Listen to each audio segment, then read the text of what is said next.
Welcome everyone. Today I am bringing you another Edge of Fate build, and today I am back on my main. I am back on Hunter. Last week I gave you guys a Titan video using the brand new Throwing Hammer exotic, and today I am bringing you a brand new Stasis build that is highly viable in Mythic tier content. This build utilizes the exotic helmet for hunters, the mask of bakris. Now, I know there have been a decent amount of different type of builds floating around recently using mask of bakris, mainly because it pairs extremely well with the graviton spike, which we are not going to be using this build. But a lot of those builds I've been seeing using mask of bakris are on Prismatic. So today I'm bringing you a full Stasis build, and that is because I personally believe that mask of bakris on just straight Revenant Hunter Stasis actually performs better, and that is because of the aspect Grim Harvest. We're gonna go ahead and pair Stasis and Mactic Bakris with the Aegir's Scepter exotic, just so that we can basically freeze everything on the battlefield. Not only is Aegir's Scepter just freezing every enemy, but we are also going to be creating stasis shards pretty much on every kill, which will then give us frost armor, which will then pretty much give us infinite damage reduction. On top of damage reduction, Mask of Bakris is pretty much also going to be providing us with an infinite damage boost, as well as a damage boost from one of the artifact perks this season. All in all, I myself find Stasis to be one of the most fun subclasses in the game, and it doesn't really get a lot of attention. Then again, a lot of the base subclasses kind of don't really get a lot of love and attention, and that's just because of how potent and strong Prismatic is and has been for the past like year and a half now. So it feels good just being back on Stasis. At the end of the video, I do end up showing off and taking this build into a -50 power level master difficulty solo ops Caldera, so stick around for that. But first, let me actually show you what to run on the build and why we are running everything that we actually are running. All right, so we're gonna go ahead and be on the Revenant Stasis Hunter subclass. For dodge, you're going to want Gambler's Dodge. This is very important. Whatever jump you prefer, Withering Blade obviously, and then the grenade is up to you. I do like Cold Snap Grenade though, because in Mythic Difficulty, if there's any type of big high health target enemy just absolutely bum rushing you, this is a nice little like get out of jail free card just to hit them with an instant freeze and then go get into cover or like a safer space. So I do prefer Cold Snap Grenade here. For aspects, you're going to want Winter's Shroud and then Grim Harvest. Grim Harvest is truly the big carrier of this build. This is the reason that I prefer Stasis over Prismatic, is entirely because of Grim Harvest and what it can do for this build. For fragments, you want Whisper of Refraction, Whisper of Bonds, Whisper of Rhyme, Whisper of Conduction, and Whisper of Hedrons. All right, and for the exotic of choice for this build, we're going to go ahead and be using the Mask of Bakris. I'm sure a lot of you already know what this exotic does because it's been around for a while, but for those of you who are new, what this basically does is anytime you have a Stasis or an Arc super equipped, anytime you go to dodge, it replaces your dodge with like a little teleport animation. You kind of like blink forward, but on top of that little blink animation, you also will get a Arc and a Stasis damage boost to all your weapons. That damage boost can stack up to 3 times, so after 3 dodges, your damage boost will be at its highest potential. And one last thing to note whenever you are using this exotic, after you do that little teleport dodge, you get a buff called Light Shift for 10 seconds. Whenever that buff is active, you will not gain class ability energy. But that's not really a problem for the exotic, because every time you get a kill while Light Shift is up, it gives you a big chunk of class ability energy. So basically the loop is you just dodge, get a bunch of kills, it'll give you your energy back, you dodge again, rinse and repeat. And that's mainly why we're running Winter's Shroud, so that every time we dodge, we slow and freeze enemies nearby, is because we are going to get a bunch of dodges off. For example, if we dodge here, that guy's now slowed. I now have the ability Light Shift. And if you look at my class ability energy in the bottom left, it's not going up. Second I get a kill, I get a huge chunk right there. Boom, I can do it again. I now have Light Shift times 2. Go ahead and get a couple more kills. Boom, I can do it again. Light Shifts times 3. Rinse and repeat.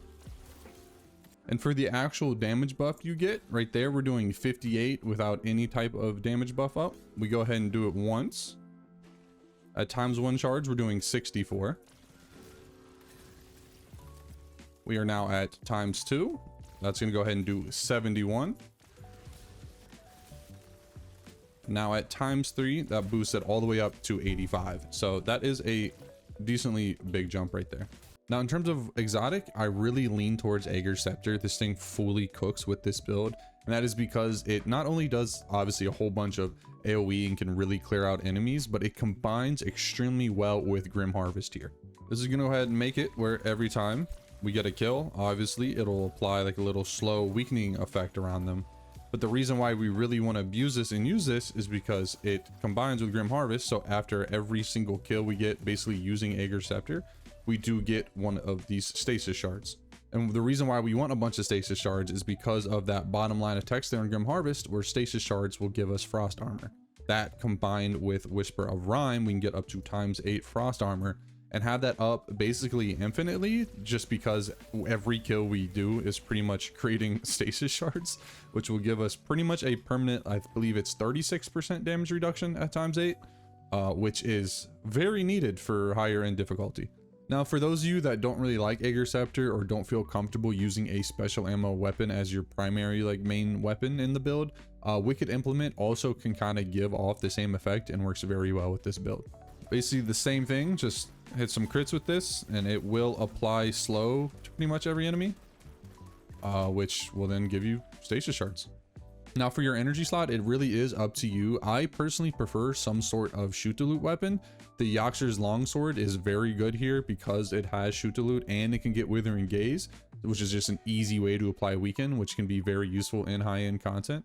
Other good options could be the Indebted Kindness, just because it is arc, so it will get the Mask of Bakris boost, but it also pairs into the Reciprocal Draw artifact mod this season, where getting kills with your other weapon will boost your sidearm damage. So that's a couple of good options. Honestly, it is up to you though. In terms of heavy weapon, once again, it's up to you. I would just make sure it's either stasis or arc, so it is utilizing the Mask of Bakris buff. But other than that, yeah, it's entirely up to you. You can run an LMG if you really want, just in case you do run out of special ammo, you still have some sort of high power weapon to be able to kill these ads, or you can run something DPS focused. Now, before we get into the mods, I actually want to go over the artifact perks, because the artifact perks are so important to this build. The absolute #1 important one here is Frigid Glare. This thing is absolutely disgusting. I don't know what they were thinking when they made this artifact perk. But basically, when you have Frost Armor active, which we will have up at all times in this build because of Stasis Shards, Stasis Precision Final Blows will cause combatants to release a freezing burst. So now, if I go ahead and show you exactly what that looks like, if we go ahead and get Frost Armor, which I have right now, if you just get a precision kill using a Stasis weapon, it will just freeze any enemy within the area. And that doesn't have a cooldown or anything. You could just freeze. Now, one thing I will point out is the mod isn't as important when you are running Aegir Scepter, just because the whole AoE freezing thing that the perk does isn't really as important on Aegir Scepter, because Aegir Scepter kind of already does that. So if we go ahead and look right now, I have no Frost Armor, no nothing. I don't even have the artifact perk active. It already just freezes people on any kill. So it's not as important if you are running the Aegir Scepter version of the build, which I prefer. So just remember that. Another artifact perk you're really going to want is Elemental Overdrive. This will just basically make it where every time we get a stasis shard, which once again we are getting a whole bunch of, we will then get a damage boost to our stasis weapons. And that does stack with the Mask of Bakris buff. You're also going to want Fever and Chill. Once again, just another free way to get Frost Armor by getting precision hits with stasis weapons. You're going to want Frost Renewal. This will make it where when you have Frost Armor, anytime you take any type of critical damage, it will release a burst that will freeze all nearby enemies and will also grant you more Frost Armor. So if I go ahead and show you what that looks like, we now have Frost Armor right now. Let them damage us. Once we hit the red part of our health bar, everything will get frozen nearby. You also want Refresh Threads. This will make it where anytime you pick up a Stasis Shard, it will give us ability energy to our least charged ability. You're going to want Elemental Coalescence. This just makes it where getting any type of kill will give us a chance of creating a Stasis Shard, so that's going to be very important as well. And then last but not least, you want one with Frost. This will make it where while we have Frost Armor, our Stasis weapons will gain increased reload speed and stability. So not the biggest of buffs, but you might as well run it since we're going to have Infinite Frost Armor. All right, now for the mods on your helmet, you're going to want Harmonic Siphon, Dynamo, and Special Ammo Finder. On the gauntlets, you're going to want Focusing Strike, Impact Induction, and Focusing Strike. On the chest piece, you want Melee Damage Resistance, Charged Up, and Harmonic Ammo Generation. On the boots, you're going to want Elemental Charge, Harmonic Scavenger, and Orbs of Restoration. And on your cloak, you're going to want Special Finisher, Powerful Attraction, and Class Font. Now, basically, to summarize what these mods do is your gauntlet stuff is really just going to give you a whole bunch of different ability energy just by using your abilities. Dynamos can be very important on getting our super back anytime we use our dodge next to enemies, which obviously we're going to be using a lot with Mask of Bakris. The reason we're running special ammo finder, harmonic ammo generation, charged up, elemental charge, and special finisher is basically just so we can give ourselves special ammo anytime we need it if we want to on our Aegir Scepter. And then on top of being able to create special ammo using our armor charges, we are also going to be boosting our class font with our armor charges.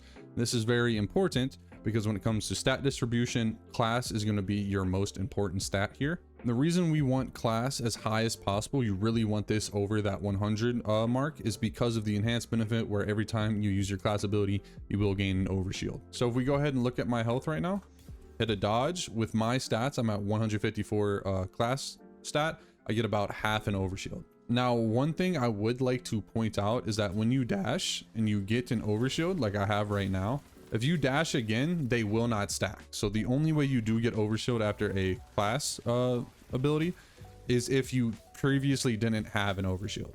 Now, in high-end content, that isn't really the biggest of issues because with any amount of damage you take, you pretty much are going to lose that overshield. So you not being able to stack the overshields isn't really a big issue.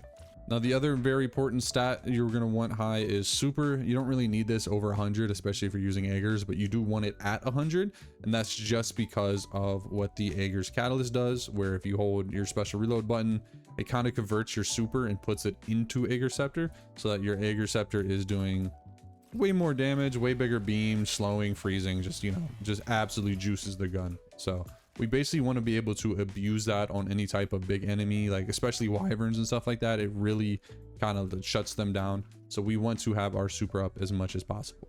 But yeah, I think I covered everything. If you have any questions, please let me know down below in the comments. Once again, I also have a dim link in the description that you'll be able to just click on and copy the build and use it for yourself. I think that's it for this part of the video. Now let me get into the live gameplay for you. All right, so we're going to go ahead and take this build into the solo ops Caldera. We're going to have it set to master difficulty. We're going to have air superiority on so that it puts us at a -50 power level right here. All right, the way I like to enter fights is I actually like to start with a cold snap grenade. So we want to freeze as much things as possible right away so that when we enter the fight, we can actually have our frost armor up as soon as possible.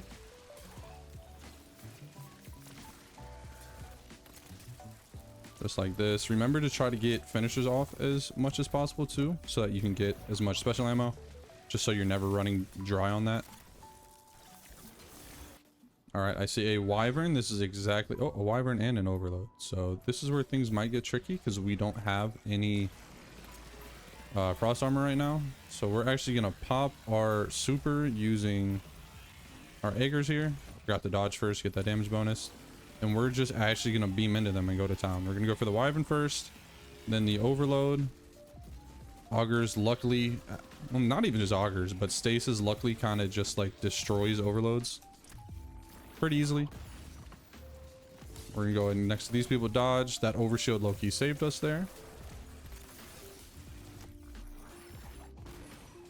Gonna freeze off next to these people, take them all down. Just like that, a free frost armor ×5. And just like that, if you look at our super, we pretty much already have it back. And that's just the power of using dynamo and 100 super stat, which is kind of insane. All right, enter again with a cold snap, throw out our withering blade, hit a dodge on there, and start going to town.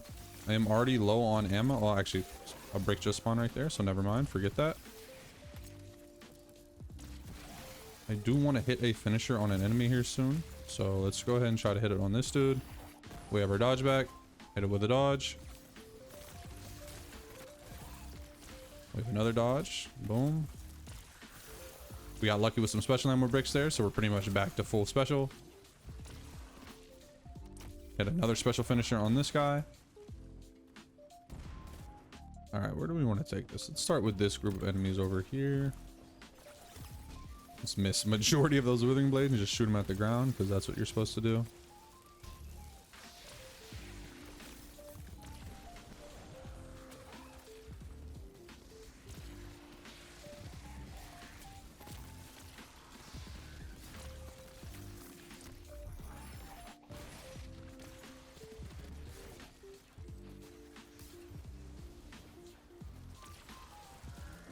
There's a lot of enemies here, so even when there is a big crowd that I can't really get to without dying, I will just pop my super on my Aegir's and just fry them down.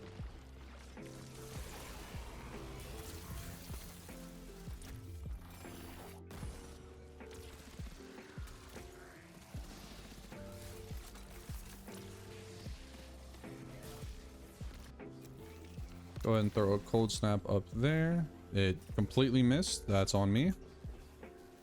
It is what it is. We want to just kill a person here. We can actually get our dodge off. Get that whole freeze.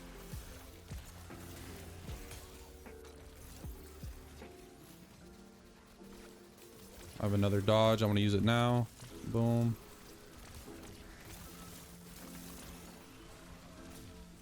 Get another freeze off. We're actually in special ammo. Finish this person. That overshield on the dodge using the class stat is actually so clutch a lot of the times, man.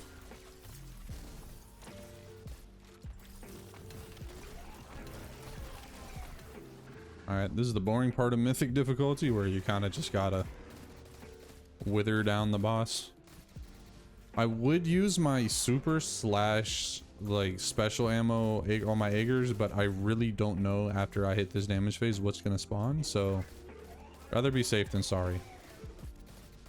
Alright, there we go. First damage health bar met. See, like this Hydra is what I was saving my Aegers plus super for, because for something like this I just like to beam it down using my super.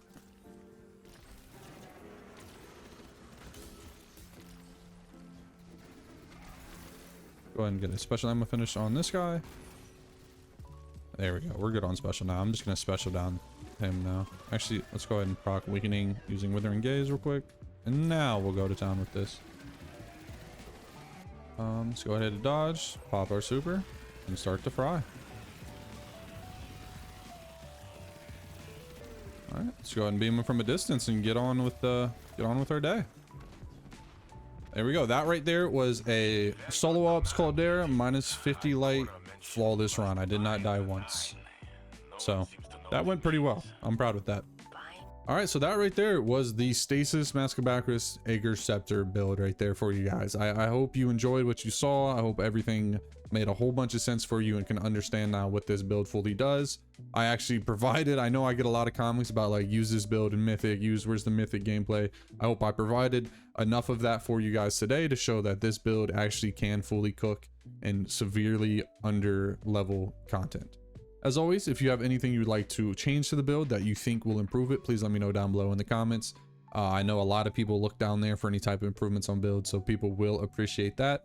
As well as if you have any other builds you'd like me to make videos on in the future, I will greatly take recommendations down below as well. But yeah, that's gonna do it for me. All you fine ladies and gentlemen, have a great rest of your day.